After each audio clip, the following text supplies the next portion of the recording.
Maghaling ta guys. Gamit ho ning karton oh. Maghaling ta kay magsugba ta og kanang nay isda. Kay gimingaw na kog kaon og isdang sinugba. Diya kay kanang nay ning uwan man gabi so pwede ta nga maghaling sa gawas na gamit ang kanang nay wood. Kay para magkanang nay sugba.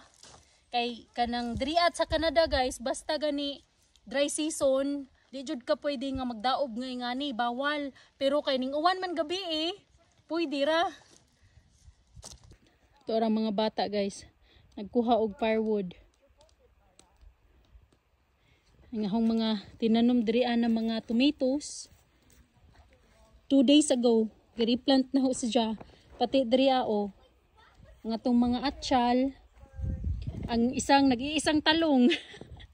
Tapos kini na kamatis po ni karon pa ni nahugi kuan gi-replant na murag naladya pa siya pero okay ra na maka-survive. Tas ang atuang kuan dito squash. Ang anak ko nagkuha na pod. Coming through. What am I gonna put? Yay! You made the ants evacuate. Yeah. I'll get some more. Excited to eat that. And roast the banana. Yara?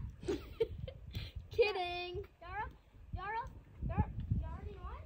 O ni atong isugba guys, dira ang atong isda. 2 ka buok og 3 ka buok nga talong kay ako ra man po lagi mo kaon tas ang leftover pagkaugma na. Gamitan ra nato sa sagingani guys oh. Kay para dili lisod bali-balihon ang atong isda.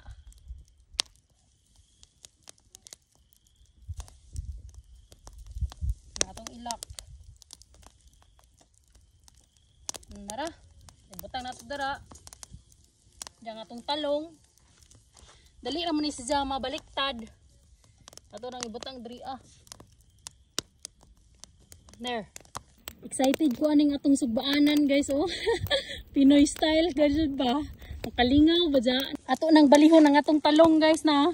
Ang taong nato, balihon nato oh. Dali ra man siya mabalik kay dili man mo steak. Guys, hapit na gado siya maluto oh. Hapit na siya maluto. Nga to ang talong og isda. Baliktaro na to dara. Nanimaho na ang isda guys. Lo hapit na jud maluto. Nanimaho na nakabaho na kog sinugbang isda. Kalami ikaon. Mangaon ta guys. Pag maluto na. Tara oh. Luto na guys ang ato ang sinugbang talong og isda. Mangaon na ta.